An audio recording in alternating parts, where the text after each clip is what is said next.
hump day. I hope you guys are having an amazing week so far and an amazing official first week of the new year. For me, 2020 is actually starting off very right and very positively because from the first until now, which is the 7th, I've actually hung out and met with a very substantial amount of my really close friends and family, which, as you guys know, I don't leave my house much, isn't something that always happens, let alone happens so quickly in the year. And it's been really nice and fun. For whatever reason, lots of people are having events and get-togethers, dinners, and things like that. And I've been absorbing all of it while also doing the things I need to do, starting the year off right, being organized and hitting the ground jogging so that I can maintain my pace. Another thing is that I've kind of been having the opportunity to meet a lot of new people. And what I'm noticing is that with that comes the need for adaptation.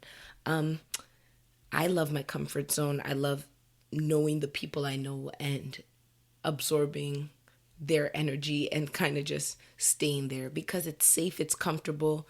You don't have to think or expose yourself to new stimuli or new opportunities, but it can also stifle your growth and your potential for greatness because you just want to stay where you know and not really venture out of that. So with meeting new people, I've really had to keep in mind that my comfort zone, what I'm used to, my core principles and beliefs are not necessarily the same as other people's. And that's where being flexible and being open-minded comes in handy. Not everything that somebody new brings to the table is something that you're going to want to take a bite of. But it's important to not turn your nose up at somebody else's reality or to not be so rigid that you can't adapt just because it's not operating in the way that your status quo. So I think this year, because I actually know what I want for this year, I've set my goals and my intentions. I know the life that by God's grace I'll be afforded this year, and that is gonna be a lot of new opportunities, being in rooms with new people, dealing with all manners of people and vendors. So I think God is really just starting me off with a teaser of that to get me prepared. Because I told you guys, and as I always do, that you don't want to enter the door you've always wanted open to you and squander it because you're not prepared or you're not equipped with the tools necessary for the success of this new place that you've been trying to get to. So for me, I'm super happy and excited with the way this year is starting off, and I really hope that you guys are as well. My voice is a little froggy because I'm kind of getting my first cold-ish situation of the year, but I'm really trying to conquer and battle it with vitamin C and peppermint and all that good stuff. So if I sound really froggy today, that's why. Hopefully by next week it'll be gone because we can't afford to be down this this early in the year. And I hope you guys also had a chance to meditate on the words to live by, which were how much work can you actually put in? And to be very honest, this was a wake-up call for me. Like the whole Pace episode of last week was a wake-up call for me. And one of the things I've determined, well, I've actually known, but one of the things I have confirmed is that I can be quite lazy. And it's interesting because when people see the things I've accomplished and the things in a short period of time and my determination to do things, they would assume that I have like the most amazing work ethic. And I am always the first one to tell people that I'm regular and that my work ethic is not all that at all. I often fall victim of just being tired or not wanting to push, especially when the things that are necessary for my goals aren't necessarily the things that I find desirable. That's when the laziness and the non-motivation really kicks in. And another thing that I really noticed is that how much work can you actually put in should be accompanied with how much work should you be putting in. Because there are times where yes, I could wake up at 10, or let's say I could wake up at 8 and I can actually do that. But if I'm constantly waking up at 9 because that extra hour of sleep just hits differently when you're exhausted, and I know that I should be pushing and putting in more work, maybe I'm not actually working at the potential of my greatness. And with the way my year went last year, and just sitting here reflecting on how quickly things happened for me just because I decided I wanted to do them, I'm becoming more and more aware that every moment does really count, and you'll never understand the way 6 months, 2 months, a week of dedication can really catapult you forward, and how a week of laziness or a month of laziness can really delay you maybe by a year or so. Because if anyone had told me January 1st, 2019, that I'd be where I am today, January 8th, 2020, I never would have believed them, because I feel like I would have felt like the work that was required for me to get to where I am would have been way too much, and it wouldn't have been possible. But it's just that dedication. So understanding and keeping your pace and being realistic with yourself, and also knowing when you're underperforming, because you can be productive and effective but still be underperforming at your potential. And that's, I think, what people don't understand. People think that it's if I'm going to the gym versus if I'm sleeping. It can also be if I'm going to the gym and lifting 5 pounds of weight versus if I'm going to the gym and lifting the 25 pounds that's actually realistic and I'm strong enough to lift. So it's really important to do that wake up call. And it's not just always, am I doing something is better than nothing? You have to also assess whether the something that you're doing is at the level of something that you should be doing and that you're capable of, even if it will take you a little bit of discomfort, but it's something that you can actually maintain. Because that's when I think we really pull greatness out of ourselves, and when we build our muscles. It's not when we're carrying the 3 pounds, it's when we're carrying that 25 pounds that we may grunt a little, but we can do that curl or we can do that lift. But it just takes a little more out of us. That's when our muscles start to pop and we become who we're really aligned in destiny to be. So yeah, that was kind of long for my intro, but I was just feeling these things. And I think it's just important to talk to you guys about what I'm feeling. I want to be extremely candid with you guys. And as I said, the things I'm telling you, I know they're not easy, and they're not just, I don't want you guys to think I'm just here I'm like telling you or preaching to you about things that I've conquered. Lots of the things I talk to you guys are things that I'm still currently going through and working through. And because of that is why I feel that I can be very honest and candid, and why you guys can be very receptive, because I'm not telling you stories about a life I've never lived. I'm going through the process and the motions, and I'm going through it just the same way you guys are probably going through it. And half the time when I'm talking, I'm actually talking to myself, not even to you guys. So for this episode this week, I'm going to be talking about imposter syndrome. And I'll just start off with the definition of imposter syndrome, which is a collection of feelings of inadequacy that persist despite of evident success. And I feel that imposter syndrome is something that is extremely common and that a lot of us deal with. And with imposter syndrome comes feelings of self-doubt. So you get that thing you want, or you're on your way to achieving something that you've been actually working hard for, but you start to doubt your ability to do it. And this doubt can come in as fear and anxiety. But another thing to note is that having imposter syndrome or imposter complex, whatever you want to call it, is not necessarily coupled with feelings of depression or anxiety.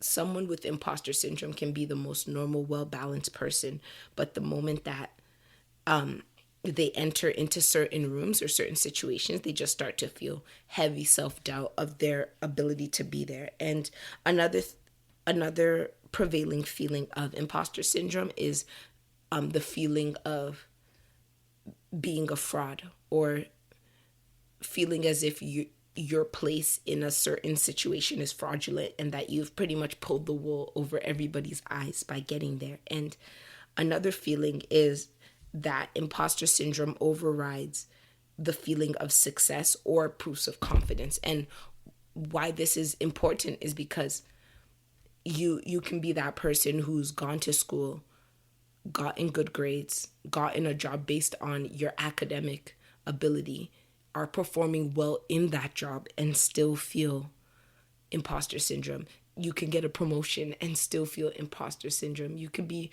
a CEO and still feel imposter syndrome, or you can be an entry level clerk and you can still feel imposter syndrome. And I feel that it's important to talk about the variations of it and the ways that it presents itself so that you can know that it's not just for the uber successful or the people who have accomplished and amassed great riches or great success. It's for the normal person who's going through life and just not really feeling like they belong where they are or that they deserve the things that they have.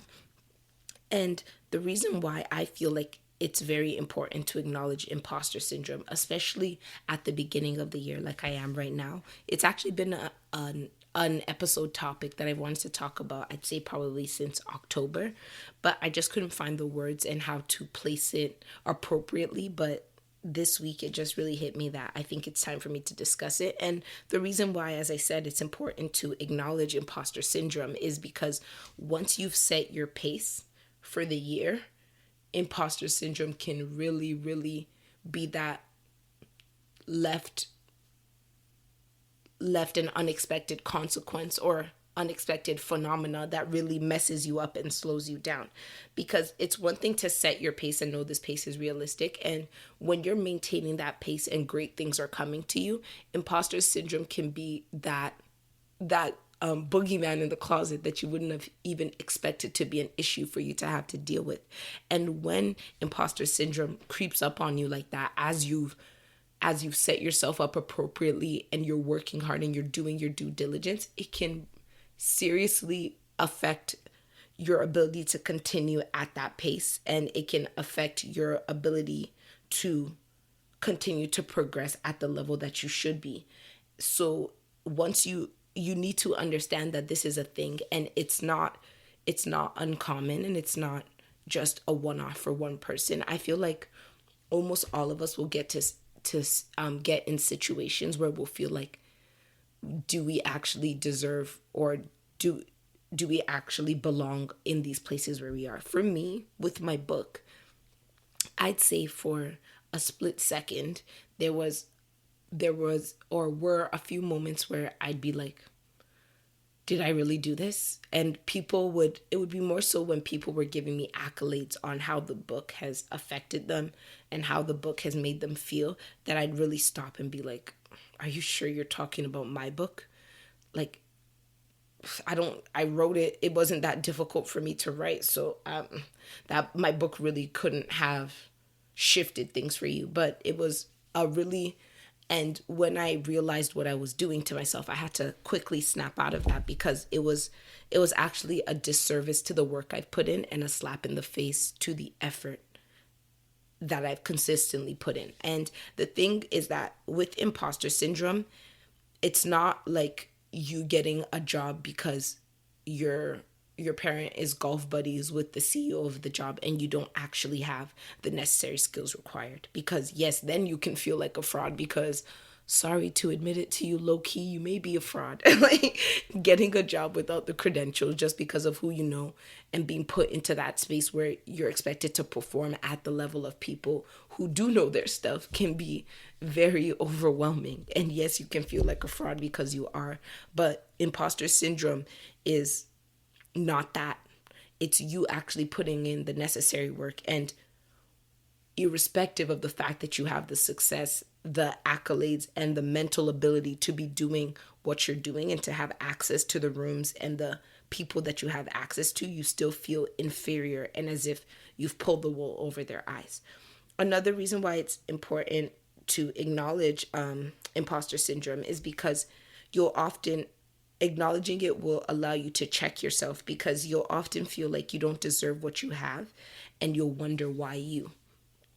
And in me giving ways to reduce or beat imposter syndrome, I'll kind of touch more on solutions for that. But imposter syndrome will actually have you out here feeling like I'm capable of this, but other people are too. So why are good things happening to me? And that is a very slippery and victim mindset to get yourself in. And it's one that will really have you reassessing your prevalence in every single space you're in. And yes, of course, there will be people in this world who have the same attributes as you, who maybe even have more qualifications than you. And it's important to not compare ourselves to that person, and to really not don't don't turn your blessings into curses by constantly feeling like you getting something that you want and you deserve is always needs to be diminished by the fact that other people didn't get it because you did.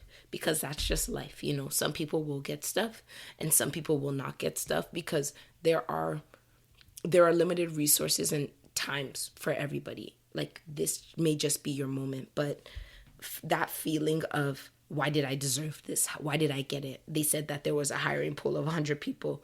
Why am I the one they gave the job to? And feeling like you don't deserve it is one of the things that is really prevalent with imposter syndrome, and one of the reasons why it's important to acknowledge that imposter syndrome is a thing, so you can kind of check yourself when you start to think these thoughts.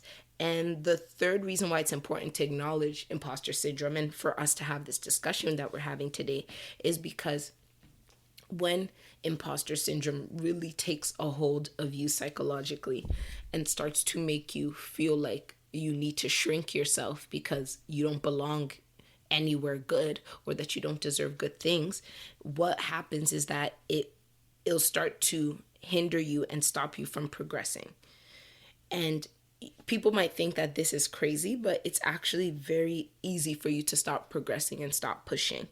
And because of the fact that this is in our heads, and as I said, you'll have success and you'll be working hard, but in your mind you'll still feel you won't deserve it. You won't even understand or notice the switch up, the moment where you could apply for a better job but you don't, because would I really deserve that? If I get there, if I actually got the job, would I be taking it away from somebody who deserves it more than me? The moment where you stop pushing and being ambitious or sharing your ideas, because people look at me and think that all these things I'm talking about, I think I'm an expert, when I know when I shouldn't be an expert. And will people put too much faith in me that I don't deserve?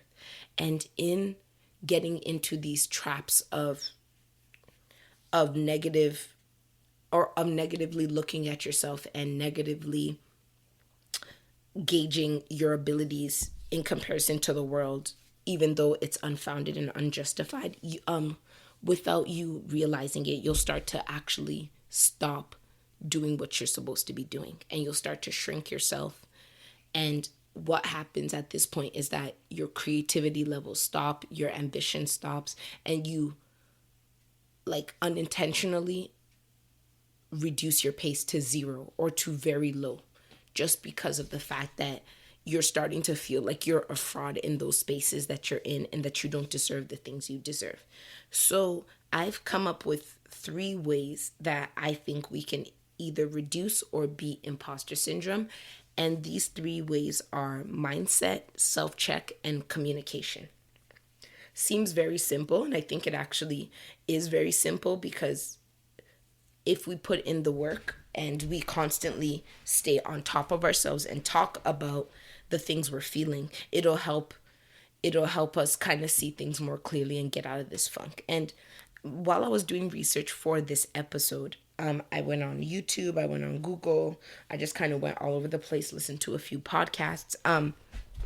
I saw that even Maya Angelou and Albert Einstein had imposter syndrome. And that I find very interesting, because you'd think that the constant praise and the constant accolades and also the hate Because when I feel that when you're at a place of extreme success, yes, there are people there to throw roses at your feet, but then there's also people there waiting for you to slip up and trying to check you on everything you're doing, especially for, I'd say, Einstein as a scientist.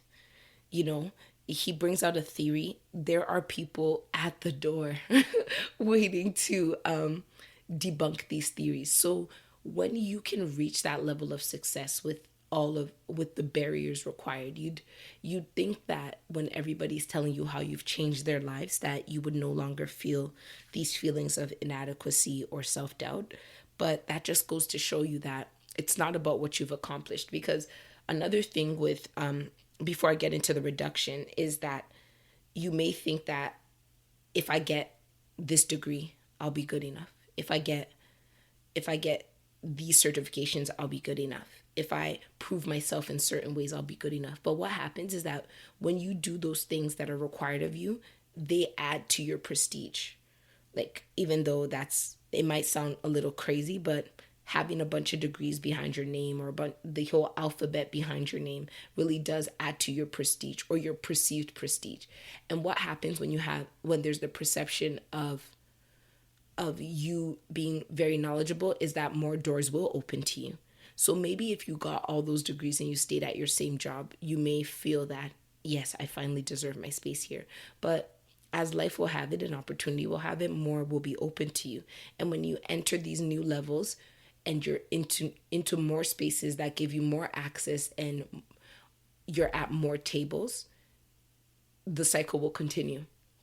That how did I get here again? And that's why it's important to really keep it in mind. So, as I said, the ways to reduce or beat imposter syndrome are mindset, self-checks, and communication. So with mindset, I'd say this is probably the strongest and the most prevalent, because with the definition, it's that imposter syndrome overrides feelings of success or proof of confidence. So at this point, it's you really training yourself and speaking to yourself and understanding that I am here because I deserve to be here. And that may be a difficult conversation to have. I think even in general, when we get good things, it almost sounds arrogant to say I am here because I deserve to be here, because for sometimes in us saying that or having that mentality, we think that automatically that means that other people don't deserve to be there. But what I want to tell you is that that's not the case. I am here because I deserve to be here. And yes, others deserve it too, but this isn't their time. We are not the creators of time.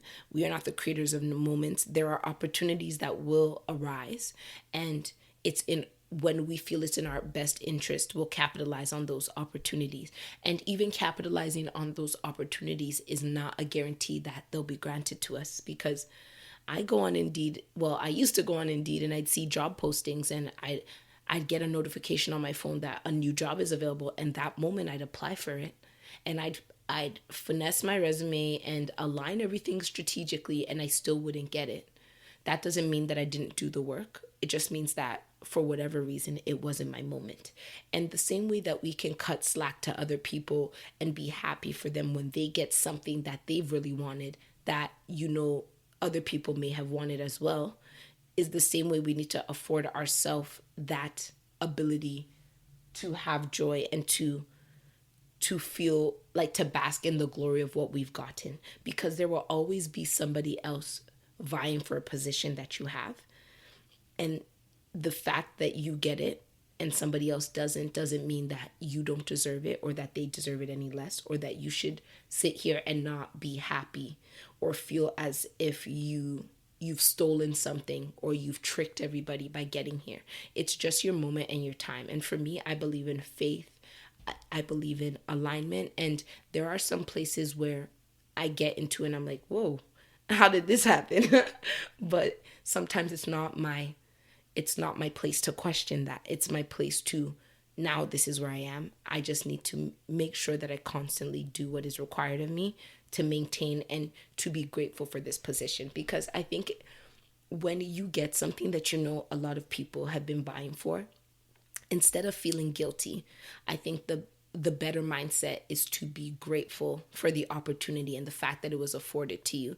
And because of that gratitude, ensure that you're always going to put your best in, because it's true that there are people waiting at the door for your for your opportunity. When I left my job, I gave them my 2 weeks notice on Friday, probably Friday afternoon, and by Tuesday they were holding interviews. Tuesday they were holding internal interviews. And that's that's just because that's the way life goes. So right now may be your moment in a place where other people are vying for, but it's important to understand that it's your moment because you deserve to be. And it's important to shift your mindset. So whenever you start to actually talk bad about yourself or feel like you don't deserve it, be analytical at that point. Be logical. Be like, I feel this way and this is a fact. But what are other facts? Am I actually putting in the work every day when I have a shift? Do I come into the office and do what is required of me? Yes or no? Am I knowledgeable in this field? Maybe not the most knowledgeable, but am I knowledgeable enough to be doing my job? Yes or no? And when you answer yes to most of these questions, which you will, because usually real imposters don't have imposter syndrome. It's the people who are hardworking who actually start to feel this way. And when you answer yes to all these questions, you'll see that there's dissonance between your imposter syndrome and your reality. And at this point is when you really need to do the brain and internal work to really reconcile the two and come out on the side of victory, and knowing that this is negative talk that you really need to diminish and get rid of to ensure that you continue to do the great things you're doing and work at the level you're working. The second way to beat or reduce imposter syndrome is to constantly give yourself self-checks. And as I said earlier, imposter syndrome is extremely common. And understanding that it's extremely common will have you not falling into the trap of thinking you're above it and not catching it when it comes for you, because chances are it will come for you. So constantly realizing that it's common will give you the opportunity to really catch it before it goes too far. So the day they send you an email that, oh, they want you to be in the manager's meeting, even though you're just like an entry-level employee, and you start to feel like, shoot, do I deserve this? The moment that discussion comes into your head, the fact that you know what imposter syndrome is and the fact that you are trying to change your mindset, you'll be quick to pick up on the fact that that might be it and combat it before it goes too far and it has adverse effects on your ability to work. And the self-check is also important because of the fact that imposter syndrome is something that's for uber successful and regular schmegular people like us, like who are just trying our best to make it through the rounds. And knowing this is, I think, essential to really combating it, because if you feel that imposter syndrome is only for people who have attained great success in their life, when you're dealing with it personally in one way, shape, or form, you may just ignore it. And in ignoring it, it's gonna start to snowball out of control just because you think that your job at McDonald's is too small for you to even be experiencing imposter syndrome. But the moment that you know that it's something that can happen to everyone, irrespective of the position they're in, it'll be easier for you to keep it at the front of your mind and for you to notice its baby steps before it turns into a huge monster that's blocking you from your potential for greatness. And the third way to reduce or beat it is communication. And I'd say this is the hardest, but I'd say one of the most necessary solutions. Since imposter syndrome is extremely common and something that many of us go through, but don't talk about. We often feel that we're in it alone. And in talking about these feelings we have, what you'll find is that many of the people around you have also dealt with it, and that you're not so special or you're not so different that this is something that you're going through. And what I also found with speaking concerns out loud is that it makes you hear how irrational they are sometimes. Sometimes talking to a friend and saying, this is how I feel. And they're like, but ABC, and you're like, you're right, you're right, you're right. Getting that getting that voice out of your head and into the world and into the presence of somebody who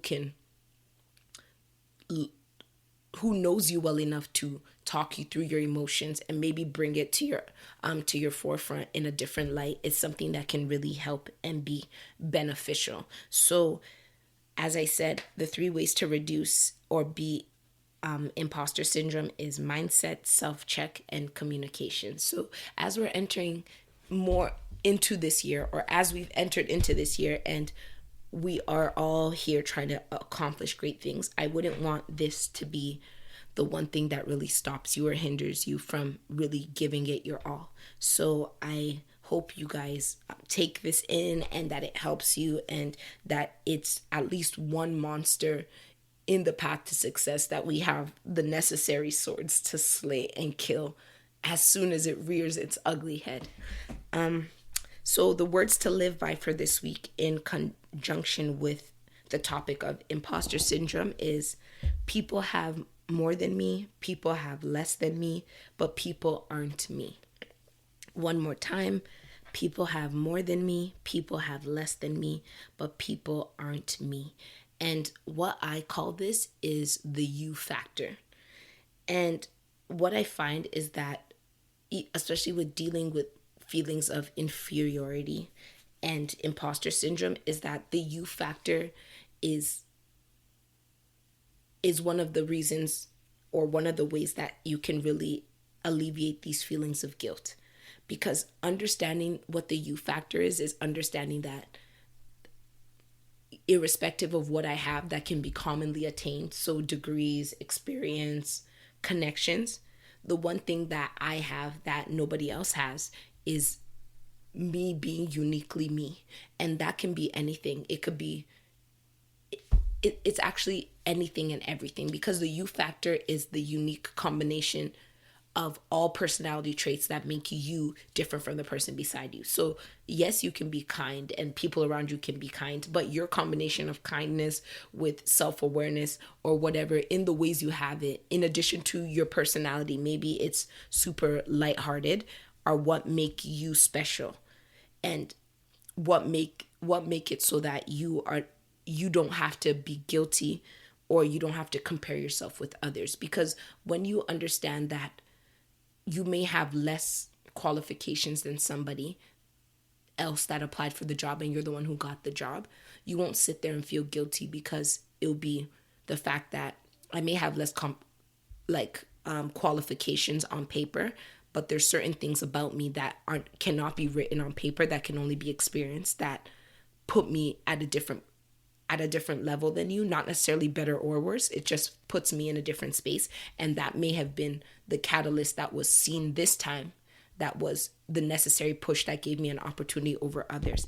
And on the flip side, when you feel like you have all the credentials, all the alphabets, and everything that is needed, and somebody else gets something over you that you felt you deserved, understanding what the you factor is will also alleviate the feelings of needing to compare yourself to them, because it's not just what's on paper that matters.